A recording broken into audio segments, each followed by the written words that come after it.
Hello students, आज हम त्रिकोणमितीय कोणों के मान वाली सारणी और उससे संबंधित प्रश्नों का अध्ययन करेंगे। इससे पहले अपन ने त्रिकोणमितीय अनुपातों का अध्ययन किया था। अब आप इसे ध्यान से देखेंगे। यहाँ पर एक टेबल दिख रही है आपको।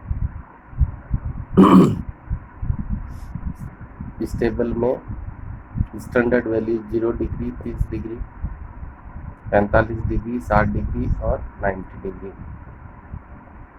0, 30, 45, 60 और 90 इसको त्रिकोणमिति में पाई के फॉर्म में भी लिखते हैं। 0 डिग्री का तो 0 ही होगा, लेकिन 30 डिग्री के लिए पाई बट्टा 6, यानी पाई की वैल्यू जो है वो 180 डिग्री होती है, पाई बट्टा 6। इसी प्रकार 45 डिग्री के लिए पाई बट्टा 4 और 60 डिग्री के लिए पाई बाई 3, पाई बट्टा 3 और 90 डिग्री के लिए पाई बट्टा 2। यानी कहने का मतलब पाई की जो वैल्यू है वो कितनी होती है, 180 डिग्री। उसी के अनुसार पाई रेडियन वाले कोण और ये आपके डिग्री में जो कोण है इनको ध्यान रखना। अब निष्पत्तियाँ क्या होती है आपको पहले से ही बता रखा है। Sine theta, cos theta, tan theta, ये इसी क्रम में याद रखना है। Sine, cos, tan, cot, sec, cosec. अब sine 0 degree, 30 degree, 45 degree, 60 degree और 90 डिग्री मान कैसे फाइंड करते हैं, इसका एक सिंपल सा तरीका है कि हम 0 के अंदर, यानी 0 जो होता है उसके अंदर 1/4 जोड़ते जाएंगे। यानी 0 में अगर 1/4 जोड़ते हैं तो 1/4 आएगा, और यदि 1/4 में 1/4 जोड़ेंगे तो 1/2 आएगा, और 1/2 में यदि 1/4 जोड़ेंगे तो 3/4 आएगा, और 3/4 में 1/4 जोड़ेंगे तो 1 आएगा। इन जैसे हिसाब से ये 0 है, ये 1/4 है, उसमें 1/4 जोड़ने पर आधा होगा, आधा में 1/4 जोड़ने से 3/4 होगा, 3/4 में 1/4 जोड़ने पर 1 होगा। यदि ऐसी बात करें अपन तो ये हो जाएगा 0, पाव, आधा, पौन और 1, यानी हर एक में कितना कितना ऐड किया हुआ है, पाव, यानी कि 1/4, यानी चौथाई जोड़ा हुआ 0 का। तो 0, चौथाई, आधा, 3/4 और 1। अब इन सारे संख्या के अपन क्या फाइंड कर लेते हैं, अंडर रूट, स्क्वायर रूट, यानी कि वर्गमूल। 0 का वर्गमूल कितना बनता है, 0 ही बनता है। 1 का वर्गमूल 1 होता है, 4 का वर्गमूल 2, तो 1/2 हो गया। 1 का वर्गमूल 1 होता है, 2 का वर्गमूल नहीं निकलता, इसलिए √2। इसी तरह 3 का नहीं निकलता, √3, और 4 का वर्गमूल होता है 2, और 1 का वर्गमूल होता है 1। ये जो वैल्यूज आई यानी कि 0, 1/2, 1/√2, √3/2 और 1, ये सारी वैल्यू साइन के 0 डिग्री, 30 डिग्री, 45 डिग्री और 60 डिग्री और साइन के 90 डिग्री की वैल्यू है। 0 है वो साइन 0 डिग्री की, 1/2 है वो साइन के 30 डिग्री की, 1/√2 है वो साइन के 45 डिग्री की, √3/2 है वो साइन के 60 डिग्री की, और 1 है वो साइन के 90 डिग्री का। तो ये एरो लगा हुआ, ये सारी वैल्यूज साइन थीटा के 0, 30, 45, 60 और 90 की।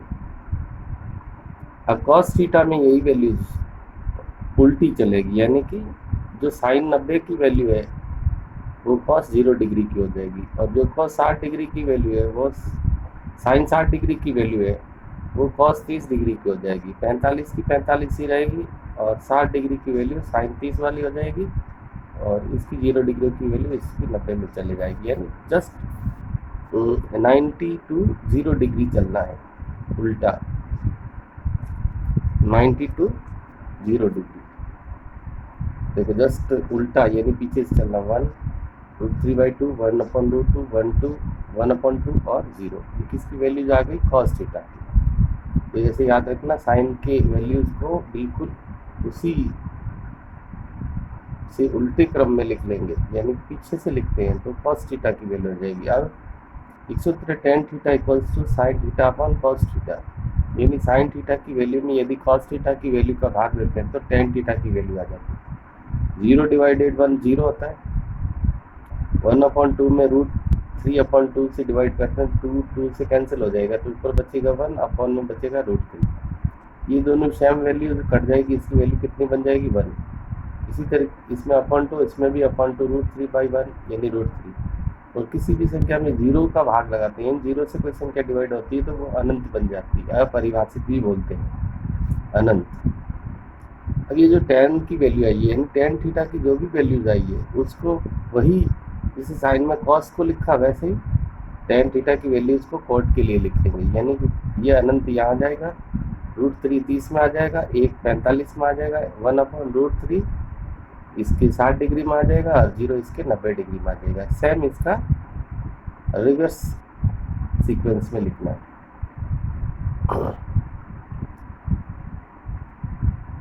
इसके बाद अपने को सेक की वैल्यू निकालनी थी। सेक और कॉस एक दूसरे के व्युत्क्रमानुपाती होते हैं, तो 1 का व्युत्क्रम 1 होगा, यानी इसको 1/, लिखेंगे, 1 को 1/, लिखेंगे तो 1/1 यानी 1, ये √3/2 का हो जाएगा 2/√3, 1/√2 का हो जाएगा √2/1 यानी √2, 1/2 का उल्टा हो जाएगा 2/1 यानी 2, और 0 का उल्टा होता है अनंत। ये सेक की वैल्यू कैसे आई, सेक थीटा की वैल्यू आएगी कॉस थीटा के व्युत्क्रम में लिखने से। कॉसेक थीटा जो भी सेक थीटा की वैल्यूज आई है उसको पीछे से यानी 90 डिग्री वाला 0 में लिख लेना। ये इस यहाँ आ जाएगा, 2 यहाँ आ जाएगा, √2 यहाँ, 2/√3 यहाँ आ जाएगा और 1 यहाँ आ जाएगा। तो ये आपकी टेबल जो है वो इस तरह से बनती है। या तो ये बनाने का तरीका याद रखना है कि 0, 1/4, 1/2, 3/4 और 1 का जब वर्गमूल लेते हैं तो आपके साइन 0, 30, 45, 60, 90 की वैल्यूज आ जाती है। वो वैल्यूज को उल्टे पीछे से लिखने पर कॉस की वैल्यूज आ जाती है, और साइन में कॉस की वैल्यू को भाग देते हैं तो tan की वैल्यू आ जाती है, tan को उल्टे क्रम में लिख देते हैं cot आ जाती है। और सेक की वैल्यू कॉस की वैल्यू को 1/, में लिखने से सेक की वैल्यू आ जाती है, और सेक की वैल्यू को उल्टा लिखने पर कॉसेक की वैल्यू आ जाती है। दूसरा तरीका है, आप साइन की वैल्यू सारी लर्न कर लो, tan की लर्न कर लो और सेक की लर्न कर लो। साइन की जो वैल्यू होती है उसकी उल्टी कॉसेक में होती है, यानी उसका व्युत्क्रम कॉसेक में होता है। या यूँ कर लो, साइन को पीछे से लिखेंगे तो कॉस आ जाएगा, tan को पीछे से लिखेंगे कॉट आ जाएगा, और सेक को पीछे से लिखेंगे तो कॉसेक आ जाएगा। ये थी टेबल 0 से 90 डिग्री की मानों वाली। अब अपन थोड़े इसके एग्जाम्पल पर नज़र डालते हैं, इसके क्वेश्चन परीक्षा में कैसे आता है। देखो यहाँ दे रखा है साइन 45 डिग्री, कॉस 30 डिग्री, यहाँ कोई साइन नहीं है, इसका मतलब यहाँ इंटू है, प्लस कॉस 45 डिग्री और साइन का 30 डिग्री। अपने क्या करना है, इनकी वैल्यूज़ की एक लिस्ट बना लेनी है। तो अपने को चाहिए साइन 45 की वैल्यू, तो साइन की टेबल में चलते हैं अपन। साइन की टेबल में साइन 45 की वैल्यू होती है 1/√2, तो ये 1/√2 हो गया। इसी तरह कॉस 30 है तो दूसरी वैल्यू अपन को कॉस ऑफ 30 डिग्री की चाहिए, कॉस 30 की वैल्यू चाहिए। तो कॉस 30 की वैल्यू जो है वो कितनी है, टेबल से जब देखेंगे तो √3/2 होगी। इसी तरह अपने को कॉस 45 की वैल्यू चाहिए, तो टेबल से देखेंगे तो कॉस 45 की वैल्यू 1/√2 होगी, और साइन 30 की देखेंगे तो 1/2 होगी। किसकी चाहिए थी, साइन 45 की, साइन 45 की ये रही। दूसरी कॉस 30 की चाहिए थी √3/2, ये रही। तीसरी कॉस 45 की चाहिए थी, ये रही 1/√2। साइन 30 की चाहिए थी 1/2, इसको अपन लिख दिया। अब इसकी वैल्यूज को अपन पुट करेंगे, वैल्यू रखेंगे। तो कैसे रखते हैं थोड़ा ध्यान दें। ये साइन 45 पूरा यहाँ से हटा देंगे कम्प्लीटली, और इसकी जगह इसकी जो वैल्यू है 1/√2 वो लिख देंगे। फिर इसके बाद में कॉस 30 है, ये पूरा कंप्लीट हटा देंगे, इसकी वैल्यू √3/2 है। दोनों के बीच में कोई साइन नहीं, इसका मतलब इंटू है, या इसको डॉट प्रोडक्ट से भी लिख सकते हैं। इसके बाद कॉस 45 की वैल्यू आ जाएगी और साथ में साइन 30 की वैल्यू आ जाएगी, यानी कंप्लीट हटेगा और इस खाली वैल्यूज लिखेंगे। फिर ये 1 का √3 से इंटू करेंगे √3, 2 का √2 से इंटू करेंगे 2√2। इसी प्रकार 1 का 1 से 1 इंटू करेंगे 1, और 2 का 2 रूट से करेंगे 2√2। अब यहाँ पर इसका एलसीएम ले लेते हैं। 2√2 इधर भी है और 2√2 इधर भी है, 2√2 या एलसीएम हो गया। तो 2√2 में इस t√2 का भाग देंगे, यानी डिवाइड करेंगे तो ये कैंसिल हो जाएगा, तो एक बचेगा। एक का √3 से इंटू करेंगे √3 प्लस 2√2 में वापस इसी 2√2 का भाग देंगे तो कैंसिल हो जाएगा, 1 बचेगा। 1 का 1 से इंटू करेंगे तो 1 आएगा। तो ये फाइनल आंसर हो गया 3√3 प्लस 1/2√2। चलो एक एग्जाम्पल नेक्स्ट देखते हैं।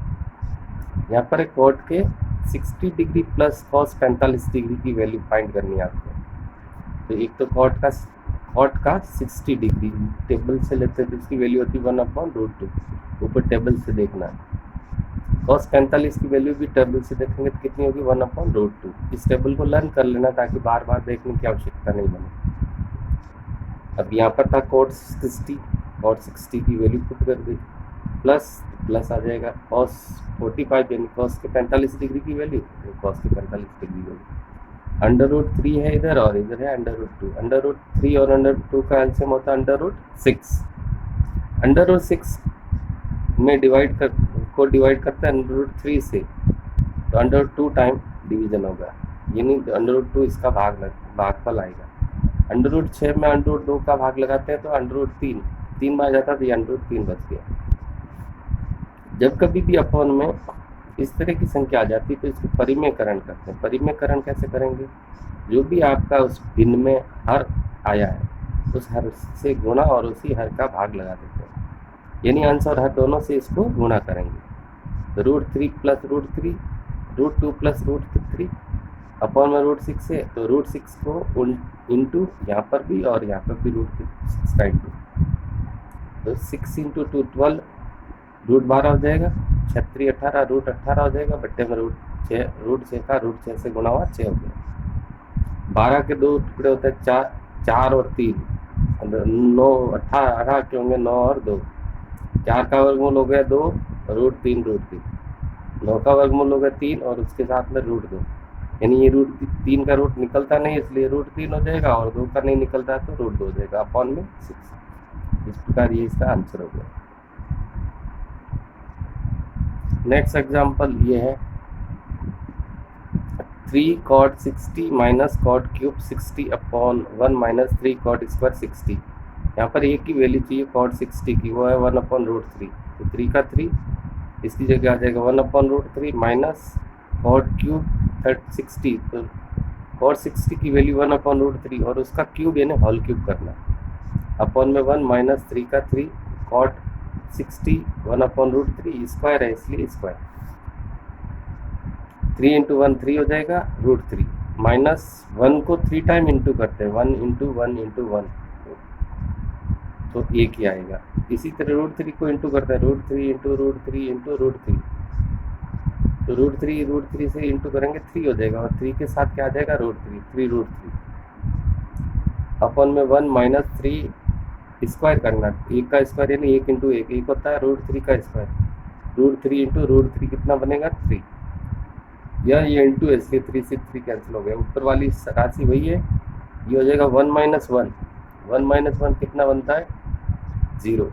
और किसी भी सम में यदि 0 से डिवाइड करते हैं, किसी भी सम को 0 से डिवाइड करते हैं तो उसका आंसर आता है अनंत, जिसको अपन अपरिभाषित या इन्फिनिटिव बोलते हैं। One more example, sin π/6 plus cos π/6 minus 10 cube π/4। Pi का मतलब आपको पहले बता दिया था 180 डिग्री होता है।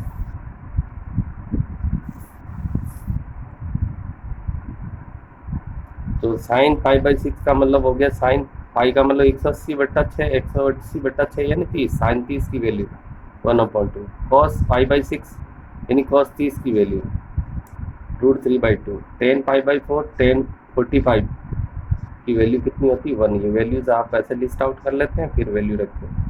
π/6 की वैल्यू 1/2 साइन के, साइन cos π/6 की वैल्यू √3/2 और 10 π/4 की वैल्यू 1 होती है और उसका ऊपर क्या है क्यूब यानी पावर 3, 1 का स्क्वायर 1 होता है।